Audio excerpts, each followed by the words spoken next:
दोस्तों, बड़े बुजुर्गों से हमने नाग नागिन के किस्से कहानियाँ बहुत सुने हैं, जिनमें बताया जाता है कि अगर कोई इंसान नाग या नागिन में से किसी एक को मार दे तो नागिन बदला ज़रूर लेती है।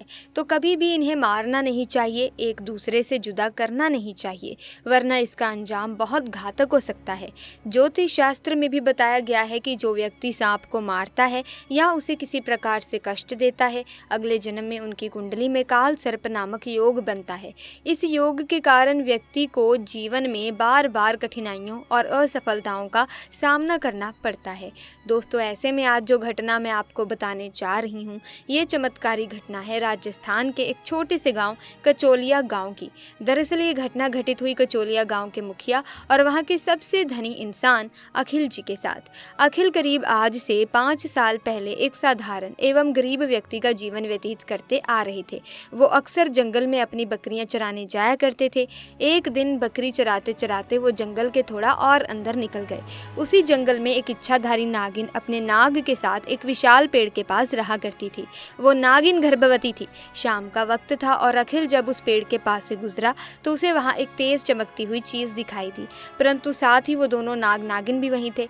उन्हें देख वो थोड़ा सा डर गया और तुरंत ही वहाँ से जल्दी से घर की ओर भागा। अखिल इतना घबराया हुआ था कि उस समय तो उसने पीछे मुड़कर तक नहीं देखा, परंतु उस रात उसके ध्यान में वो चीज़ जो चमक रही थी वो बार बार आ रही थी। वो इतना तो समझ ही गया था कि वो हो ना हो बहुत ही मूल्यवान चीज़ थी और अगर वो मुझे मिल गई तो मैं भी धनवान हो जाऊंगा। परंतु सबसे बड़ी मुसीबत थी वो दोनों नाग नागिन। अगले दिन वो वापस जंगल उसी पेड़ वाले स्थान पर गया और कुछ दूर खड़े रहकर छिपकर उस पेड़ के पास रह रहे नाग नागिन को देखने लगा। कुछ देर देखने के बाद उसने ध्यान दिया कि नागिन तो गर्भवती है। वो उस रात घर आकर सोचने लगा कि ये एक अच्छा मौका होगा, जब नागिन अपने बच्चे को जन्म देगी तभी वो नागमणि चोरी कर लेगा, क्योंकि उस समय नागिन कमजोर होगी। बस नाग को मारना होगा। दोस्तों, कहते हैं कि अगर किसी नाग के मुंह की तरफ गोबर मार दिया जाए तो वो अपना होश खो बैठता है। अब अखिल हर रोज गोबर लेकर उस विशाल पेड़ के पास छुपकर सही मौके का इंतजार करने लगा। एक दिन वो मौका भी आया जब नागिन अपने बच्चे को जन्म देने वाली थी। तभी चुपके से अखिल ने नाग के मुंह पर तेजी से गोबर मारा और फिर एक बड़े पत्थर से नाग को मार डाला। फिर उसने नागिन और उसके बच्चे को भी मार डाला और उस मणि को उठाकर जल्दी से घर की तरफ निकल पड़ा। परंतु उधर नागिन किसी तरह बच गई थी और बस बेहोश पड़ी थी। जब नागिन को होश आया और उसने अपने बच्चे और पति को मरा देखा तो उसके दुख दर्द का ठिकाना नहीं रहा। वो उस समय गुस्से से पागल हुए जा रही थी और उसने अखिल से बदला लेने की ठानी। परंतु मणि चली जाने के कारण वो अपनी शक्तियों का प्रयोग नहीं कर सकती थी, परंतु अभी भी वो अपना रूप तो बदल ही सकती थी। इधर अखिल को जैसे ही मणि मिली उसका पूरा जीवन ही परिवर्तित हो गया।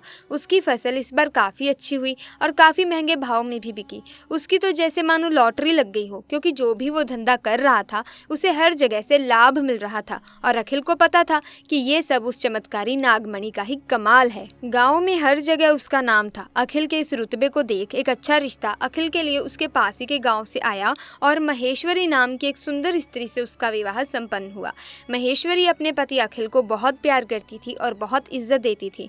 दोनों एक दूसरे का कदम कदम पर साथ निभाते। उनकी जोड़ी गांव में मिसाल बन चुकी थी। उधर नागिन भी एक पुरुष का रूप धारण कर शेखर नाम से अखिल के यहाँ उसका मुंशी बन गया और अखिल का विश्वास जीतने लगा। अखिल भी शेखर के व्यवहार और वफादारी को देख उसे अपने भाई समान ही मानने लगा। एक दिन महेश्वरी अपने पति अखिल के पास आती है और बताती है कि तुम पिता बनने वाले हो, मैं गर्भवती हूँ। ये सुन अखिल की खुशी का ठिकाना नहीं रहा। उस दिन वो खुद अपने मुंशी शेखर के पास गया और बोला कि देखो शेखर, मेरा कोई भाई नहीं है, परंतु जब से तुम्हारा साथ मिला है तुम मेरे सगे भाई से भी कहीं अधिक बन चुके हो।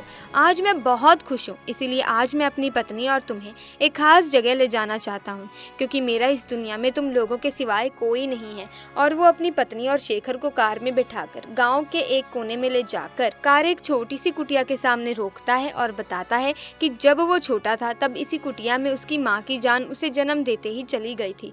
उसके पिता तो पहले ही गुजर चुके थे। तब एक बूढ़े बाबा ने उसकी माँ को वहीं दफना दिया था और अखिल को उसी बूढ़े बाबा ने पाला था। अखिल बताता है कि जब भी उसके साथ कोई बुरी घटना होती है या वो बहुत ही ज़्यादा दुखी होता है तो बस वो इस कुटिया के पास चला आता है। यहाँ उसे एक अनोखा सुकून का एहसास होता है। अखिल आगे बताता है कि आज तुम दोनों को मैं इसीलिए यहाँ लाया हूँ क्योंकि तुम दोनों अब मेरी ज़िंदगी का एक अहम हिस्सा बन चुके हो।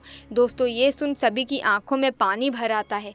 कुछ देर रुकने के बाद जब वे वापस पहाड़ी से होते हुए घर को जाते हैं तो अचानक उनकी गाड़ी पहाड़ी पर एक बड़े पत्थर से टकराती है और गाड़ी को जोर का झटका लगता है, जिसके कारण अखिल तो कार में ही फंसा रहता है, परंतु उसकी पत्नी महेश्वरी पहाड़ से नीचे गिर एक पेड़ पर अटक जाती है और उस पेड़ के ठीक नीचे ही बहुत गहरी खाई थी।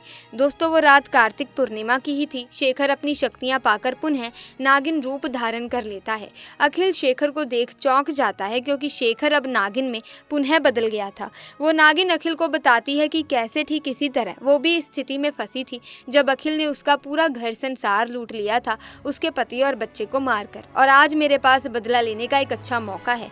अखिल घायल गाड़ी में फंसा हुआ था, रो रो कर नागिन को बोलता है कि भले मेरी जान ले ले परंतु मेरी पत्नी गर्भवती है, उसे छोड़ दो।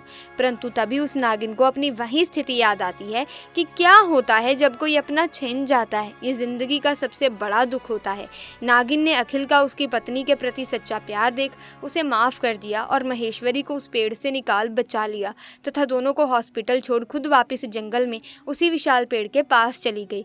जब अखिल हॉस्पिटल से स्वस्थ होकर अपनी पत्नी के साथ घर वापस लौटा तो उसे अपनी गलती का एहसास हुआ और उसने जाना कि उसने कितनी बड़ी गलती करी है। वो नागमणि को लेकर उसी विशाल पेड़ के पास गया और उस पेड़ के पास उस नागमणि को रख फूट फूट कर रोने लगा और शाम को घर वापस आ गया। दोस्तों, कभी कभी इंसान लालच में इतनी बड़ी गलती कर बैठता है कि फिर उस गलती को कभी भी ठीक किया ही नहीं जा सकता और बस अंत में पछतावा ही रह जाता है। देखा जाए तो सांप के नाम से ही ज्यादातर लोगों के पसीने छूट जाते हैं।